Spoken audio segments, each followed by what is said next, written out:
आप सबका एक बार फिर से आज के मनन में मैं बहुत बहुत स्वागत करता हूं। मित्र, एक बात कहना चाहता हूं। आज का हमारा विषय यानी मनन का विषय बहुत महत्वपूर्ण होने जा रहा है। ये एक ऐसा विषय है जिस पर चर्चा अक्सर बहुत कम होती है, नहीं के बराबर। आज का विषय होगा भावनाओं पर नियंत्रण, और खास करके तब जबकि क्रोध आ रहा हो या वाद विवाद की स्थिति हो या झगड़ा हो रहा हो, तो विषय होगा भावनाओं का नियंत्रण। मित्र, ऐसा कहते हैं जिसने भावनाओं पर विजय प्राप्त कर लिया या उसे नियंत्रण में रखना सीख लिया, वह संसार का सफलतम व्यक्ति है। मित्र, आज आपको भी बता दूं, यदि अपनी भावनाओं पर नियंत्रण करना आप भी सीख लें तो आज के दिन कहना चाहता हूं, आपको सफल होने से कोई नहीं रोक सकता, यहां तक कि आप स्वयं भी अपने आप को नहीं रोक सकते। हां, बस प्रभु का अनुग्रह होना चाहिए। आइए आगे चलते हैं।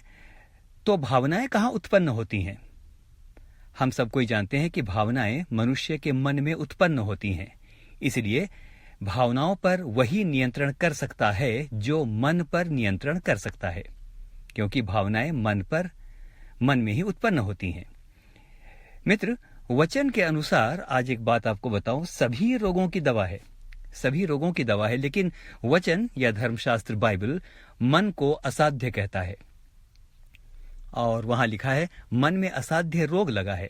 यिर्मयाह 17 उसके 9 में वचन इस प्रकार से कहता है, मन तो सब वस्तुओं से अधिक धोखा देने वाला होता है, उसमें असाध्य रोग लगा है।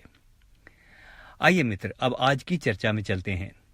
एक बार फिर से आज का विषय आपको कह दूं, और वो ये है, मन को कैसे नियंत्रण में रखें ताकि भावनाएं विशेषकर उस समय नियंत्रित हम कर सकें जब क्रोध आ रहा हो। तो मित्र, आज की चर्चा में चलते हैं और आज हम बात करेंगे भावनाओं को नियंत्रित करने के विशेष उपायों पर। बार बार कह रहा हूं, खासकर उस समय जब क्रोध आ रहा हो। नीति वचन 15 और उसके 18 में इस प्रकार से लिखा है, क्रोधी पुरुष झगड़ा मचाता है, लेकिन जो विलंब से क्रोध करने वाला है वह मुकदमों को दबा देता है। मित्र, झगड़ा होना या वाद विवाद होना या तीखे मतभेद होना जीवन की सामान्य बातें हैं।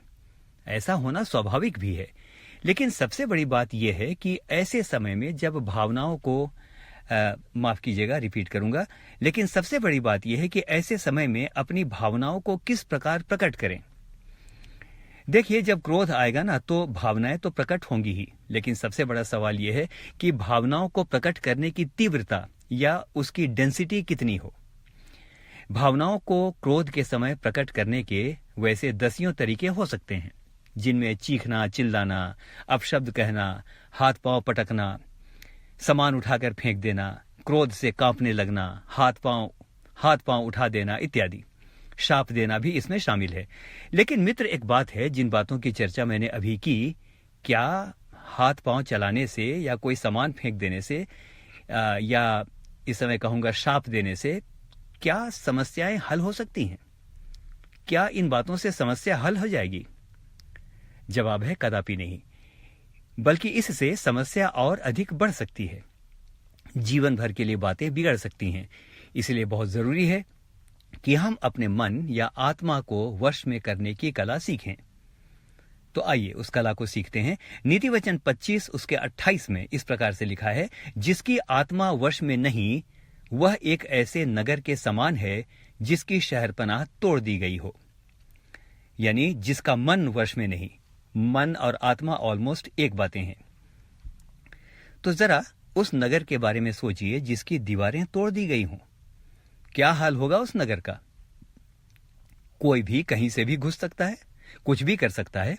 वहां सुरक्षा का तो मित्र सवाल ही पैदा नहीं होता। तो मित्र, यही हाल उस व्यक्ति का होता है जिसका मन या आत्मा वश में नहीं है। उसके मन में किसी भी प्रकार के कुविचार घुस सकते हैं, वो कुछ भी सोच सकता है। तो आइए विचार करें कि जब क्रोध आ रहा हो या झगड़ा हो रहा हो, तो उस समय हमें किन किन बातों का खास ध्यान रखना चाहिए। विश्वास कीजिए, यदि इन बातों को ध्यान में रखेंगे तो बहुत हद तक आप क्रोध की स्थिति में अपने मन और अपने मुंह को नियंत्रित कर पाएंगे। तो पहली बात, किसी भी वाद विवाद में या किसी भी झगड़े में या किसी भी मतभेद के समय में देर से या विलंब से बोलिए, यानी बाद में बोलिए। ध्यान से सुनिए या दूसरे पक्ष को पहले बोलने दीजिए। धीरज से सुनिए, बीच में उतावले मत हो जाइए कि मुझे अब मुंह तोड़ जवाब देना है। धीरज से सुनिए। मित्र, हम बहुत अच्छे बोलने वाले हो सकते हैं, ओके? हम बहुत अच्छे बोलने वाले हो सकते हैं, बहुत अच्छे वक्ता हो सकते हैं, लेकिन जरूरी नहीं है कि हम अच्छे सुनने वाले भी हों। शायद इसलिए कहते हैं कि प्रभु ने हमें एक मुंह इसलिए दिया है कि कम बोलें और दो कान इसलिए दिए हैं कि हम ज्यादा सुने। तो हम बात कर रहे थे कि बाद में बोलिए या विलंब से बोलिए। एक पद आपके लिए और, नीति वचन 18 उसके 17 में लिखा है, मुकदमे या विवाद में जो पहले बोलता है वह धर्मी जान पड़ता है, परंतु पीछे दूसरा पक्ष वाला आकर उसे ढूंढ लेता है। मित्र, हिंदी का यह अनुवाद थोड़ा अस्पष्ट है। इसका सही अनुवाद है, जो पहले जोर जोर से बोलता है वह शुरू में ठीक व्यक्ति लगता है, लेकिन जब दूसरा व्यक्ति आता है तब तथ्य का पता चलता है। आपने नोट किया होगा कि अक्सर जो गलत होते हैं वो सबसे पहले बोलते हैं और वो जोर जोर से बोलते हैं। राजा सुलेमान क्योंकि न्यायी भी था, उसने अपने न्याय की प्रक्रिया में बहुत सारे ऐसे लोगों को देखा होगा, इसीलिए उसने नीति वचन में यह पद लिखा है। आपने नोट किया होगा कि झगड़े या वाद विवाद की स्थिति में हम क्रोध से बेहद उतावले हो जाते हैं कि जल्दी से जल्दी कुछ ना कुछ बोल पड़ें। मित्र, उतावलेपन से बात करने पर हानि होती है। सभोपदेशक 7 उसके 9 में लिखा है, अपने मन में उतावली से क्रोधित ना हो, क्योंकि क्रोध मूर्खों के ही हृदय में रहता है। तो मित्र, बहुत जरूरी है कि हम सबसे पहले धैर्य से सुन लें और बाद में अपनी बात कहें, लेकिन वह भी सभ्यता और सलोनेपन से। इस बात का सबसे अच्छा उदाहरण स्वयं हमारा प्रभु यीशु मसीह है। सबसे अच्छा उदाहरण। वचन बताता है कि लोग उस पर लगातार दोष पर दोष लगाते रहे, लेकिन वचन साफ साफ कहता है उसने कोई उत्तर ना दिया। जरा सोचिए मित्र, यीशु अपने समय का सबसे प्रभावशाली और प्रखर वक्ता था। वो स्वयं वचन है। क्या उससे बहस में, ज्ञान बुद्धि में कोई जीत सकता था? कदापि नहीं। लेकिन मित्र, उसने दोष लगाए जाने की स्थिति में भी ज्यादा कुछ नहीं कहा और जो भी बोला वह बहुत थोड़ा। तो मित्र, ये इंपॉर्टेंट है कि हम बाद में कहें, शुरू में बातों को सुन लें कि मामला क्या है। दूसरी बात, मित्र, ऐसी स्थिति में बात तो कई बार करनी पड़ती है ना। यदि मतभेद हो रहे हैं, कोई बात पर बात किए जा रहा है, आरोप पर आरोप लगा रहा है, तो बात तो करनी पड़ सकती है। तो यदि बात करनी ही हो तो बात जरूर करें, लेकिन एक काम करें, उसी विषय पर टिके रहें जिस पर विवाद हो रहा है।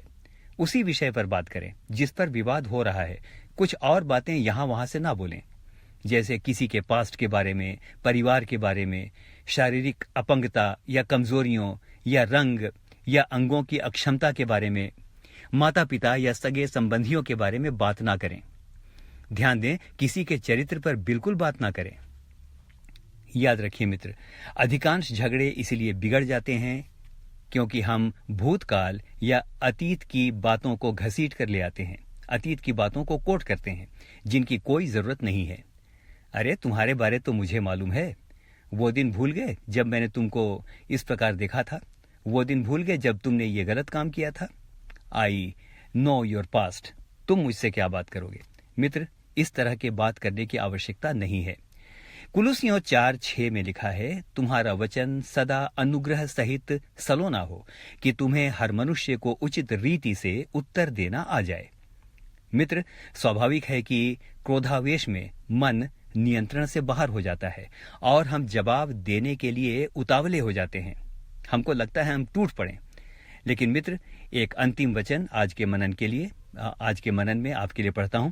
नीति वचन 29 उसके 20 में लिखा है, क्या तू बातें करने में उतावली करने वाले मनुष्य को देखता है? उससे अधिक तो मूर्ख से ही आशा की जा सकती है। ये वचन कहता है मेरे मित्रों। मित्र, तो क्रोध की स्थिति में हम कई बार कुछ ऐसी बातों का इस्तेमाल कर सकते हैं जो बेहद हानिकारक हो सकती हैं।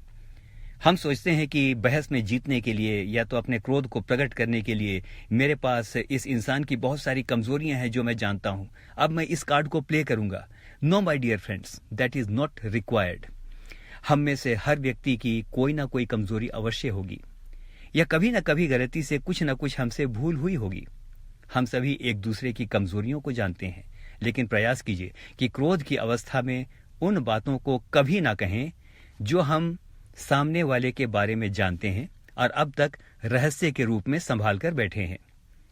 यदि ऐसा हो जाए तो फिर बातें नहीं संभलती हैं। आइए मित्र, हम प्रभु से सामर्थ्य मांगे कि हम आवेश की स्थिति में अपने क्रोध को नियंत्रित कर सकें। और क्रोध यदि हम नियंत्रित कर सकते हैं तो मित्र, आज आपको एक बात बताऊं, बहुत हद तक हम अपने मन की भावनाओं को भी नियंत्रित कर सकते हैं। हम में से हर एक को परमेश्वर बहुतायत के साथ आशीष दे। आमीन और फिर से आमीन।